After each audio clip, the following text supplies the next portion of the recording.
뉴스 매거진 7 2부 시작합니다. 경제와 환경 사이에서 가장 뜨거운 감자로 논란이 지속되었죠. SK하이닉스가 추진 중인 청주 LNG 발전소가 환경 영향평가에서 조건부 동의를 받았습니다.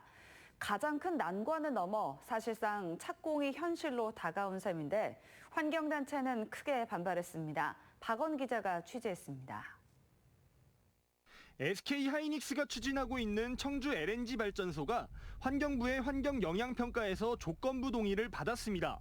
지난 2월 환경영향평가 본안에서 보완 명령을 받은 지 4개월 만입니다. 그동안 SK하이닉스 측은 질소산화물 배출과 관련해 지역 시민단체들의 반발을 사왔습니다. 발전소가 건립되면 1년에 질소산화물 177톤 정도가 배출되기 때문입니다. 하지만 SK하이닉스 측은 이번 평가에서 약 123억 원을 투자해 상세 사업으로 기존 질소산화물 배출량보다 45톤가량 많은 202톤을 저감하겠다는 추가 계획서를 제출하면서 환경영향평가 문턱을 넘어서게 됐습니다. 이제 사업의 운명은 인허가 권한을 갖고 있는 산업통상자원부의 손에 달려 있습니다. 만약 산업부가 승인하면 청주의 585메가와트급 대규모 LNG 열병합 발전소가 들어서게 됩니다. 이와 관련해 LNG 발전소 건립에 반대해온 미세먼지 해결을 위한 충북시민대책위원회는 정부 세종청사 환경부 앞에서 규탄 시위를 벌였습니다. CJB 뉴스 박원입니다. 헌법재판소의 판결로 20년이 지난 장기 미집행 시설이 올해 처음 해제됩니다. 충북에서는 이번에 일몰제 대상이 된 규모만큼의 도로와 공원, 녹지 등이 여전히 미집행 시설로 남아 있습니다. 조용관 기자입니다. 민간 개발을 통해 새 단장을 마친 청주시 내덕동의 세적굴 공원입니다. 청주시는 자체 예산만으로 매입이 버거운 도시공원을 지키는 차선책으로 민간 개발 방식을 택했습니다. 세적굴과 잠두봉 공원을 시작으로 8곳을 민간 공원으로 조성하기로 하고 구룡 1구역과 매봉, 홍골 공원 등 5곳은 5년 내 개발을 조건으로 실시 계획 인가를 마쳤습니다. 자체 매입과 민간 개발을 통해 미집행 공원 면적의 32.7%가 일몰제에서 벗어났습니다. 도시의 그 공원이 없어진다는 거, 그다음에 도로가 중간중간에 잘려가지고 교통 체계 순환이 원활하지 않는다는 그런 문제점도 있습니다. 일몰제 첫 해 충북에선 20년이 지난 장기 미집행 시설의 33%, 10.8제곱킬로미터가 도로와 녹지, 공원 부지에서 해제돼 재산권 행사가 가능해졌습니다. 충북에선 올해 일몰제 대상인 33.2제곱킬로미터와 비슷한 규모인 31.6제곱킬로미터가 여전히 미집행 시설로 남아 있습니다. 최장 2032년까지 순차적으로 개발과 해제 중 하나를 선택해야 합니다. 이번 그 시를 계기로 해서 보다 좀 합리적이고 실제 집행 가능한 쪽으로 이렇게 도시계획 입안을 접근해야 되지 않겠나 그런 생각을 합니다. 충청북도는 도로시설 해제로 일부 건물이 맹지가 되는 등의 부작용을 막기 위해 예산 허용 범위 내에서 일부 시설을 다시 도시계획시설로 지정하는 방안도 검토하고 있습니다. CJB 뉴스 조윤광입니다. 새로운 15년을 내딛는 제천국제음악영화제가 코로나19 탓에 무관객 온라인 영화제로 치러집니다. 축제와 지역경제 기여는 내려놓았지만 영화제의 정체성을 다지는 계기가 될 것이라는 전망이 많습니다. 신규식 기자의 보도입니다. 올해로 16번째를 맞는 제천국제음악영화제가 예정대로 오는 8월 13일부터 엿새 동안 열립니다. 주무대는 청풍호반에서 시내권인 의림지 일대로 변경했습니다. 원서머 나잇을 비롯한 축제마당은 취소했습니다. 코로나19 탓에 연기와 취소를 놓고 고민했지만 축소 강행으로 결정했습니다. 코로나가 어떤 그 잡히지 않은 상황에 대비한 투트랙으로 저희들이 준비를 해왔고요. 결국은 축소 개최가 불가피하다라고 결론에 이르렀습니다. 그래서 지금껏 경험하지 못한 무관객 비대면 온라인 영화제로 컨셉을 바꾼 겁니다. 올해 영화제는 이제 저희 영화제가 갖고 있는 그 특성하고 정체성 이제 이런 부분을 좀 적극적으로 많이 알려서 앞으로 갈 방향 이런 것들을 좀 많이 알리는 쪽으로 영화와 음악 그리고 축제가 어우러진 행사에서 축제를 덜어내고 영화와 음악에 집중한다는 구상입니다. 현장의 관객은 포기하는 대신 영화인과 관계자들에게 밀도 있고 특별한 경험을 제공하겠다는 겁니다. 이를 통해 제천국제음악영화제의 정체성을 되레 공고히 하는 계기가 될 수도 있다고 판단하고 있습니다.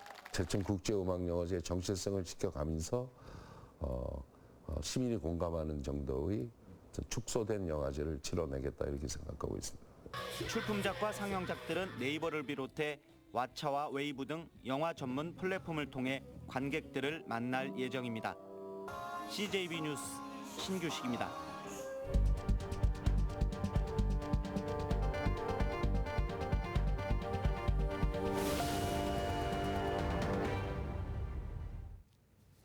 오늘의 뉴스 초점을 알아보는 뉴스 브리핑 시간입니다. 보도국 진기훈 기자 나와 있습니다. 네, 진 기자. 그동안 논란이 됐었던 도시계획시설 일몰제 내일 7월 1일부터 시행이 된다고요? 네, 내일부터 시작이 됩니다. 사실 지난 20년 동안 공원이나 도로 이런 도시계획 시설을 만들겠다면서 그 용도로 묶어만 두고 정작 그 시설을 만들지 않았던 땅들 전국적으로 굉장히 많이 있습니다. 네.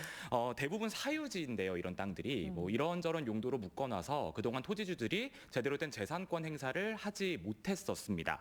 이 중 가장 논란이 됐던 게 이제 공원 부지로 묶여져 있는 땅들인데 청주를 포함해서 전국적으로 여의도 면적의 127배 가량 되는 땅이 있습니다.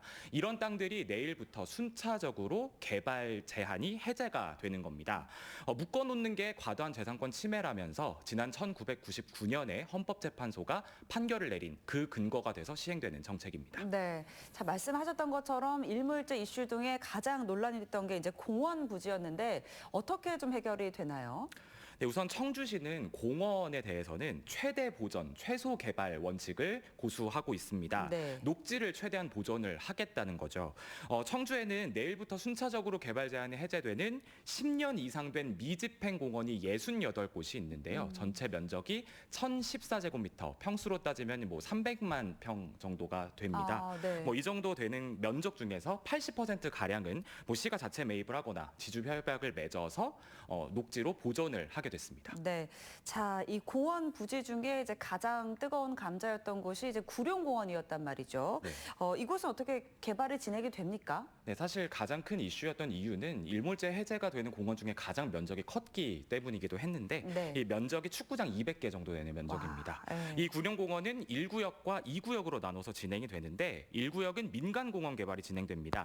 이 면적 중에 15%가량만 아파트 단지가 조성되고 나머지 85%는 건설사들이 매입을 해서 그대로 놔둔 다음에 네. 시가 이제 공원으로 조성을 하는 그런 방식이고요. 그러니까 1구역의 85%가량은 녹지 보존이 되는 거죠. 네. 그리고 2구역 같은 경우는 전체 면적의 40%가량은 공원에서 해제가 됩니다. 그러니까 개발이 가능해지는 거고 나머지 60%가량은 이제 청주시가 자체 매입이나 지주 협약 등을 통해서 녹지로 보존하게 됩니다. 네, 사실 이제 시에서는 이제 개발이 가능해진 땅들에 좀 난개발이 있지 않을까 우려되는 부분도 있는데요. 좀 어떻습니까? 네, 그래서 이 난개발이 예상되는 개발 가능해진 땅들에는 네. 이제 보존 녹지 지역이나 아니면 경관지구 같은 걸로 지정을 해서 최대한 좀 녹지를 보존을 하겠다는 겁니다.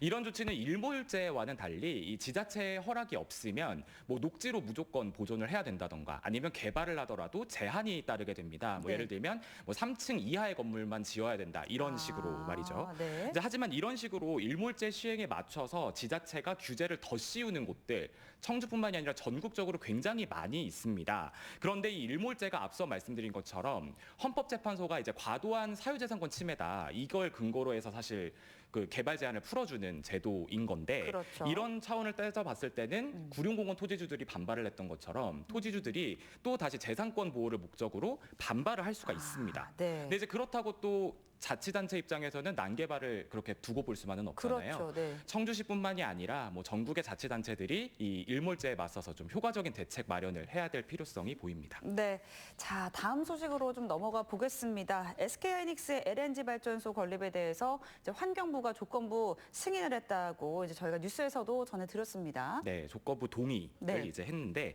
SK하이닉스가 청주 흥덕구 외북동 일대에 585메가와트급 LNG 발전소를 건립하는 사업. 사업입니다. 네. 지난 2월에 환경부에 이제 이 SK 하이닉스가 환경영향 평가서를 냈는데 뭐 말하자면 다시 해와라 이렇게 돼서 하이닉스 측이 보완을 해서 다시 제출한 그 영향 평가서가 지난 23일에 환경부에서 조건부 동의를 한 겁니다. 네. 이제 대기질 개선 방안들을 좀 더 보완해라 이런 조건을 달았습니다. 그렇군요. 자, 이에 대해서 아마 이제 시민단체들에서는 이제 반대가 많을 텐데요. 또 반대 성명을 냈다고 하네요. 네, 사실 뭐 시민단체들이나 인근 주민들은 계속 반대 입장이었습니다. 그렇죠, 환경오염이 주된 이유겠죠.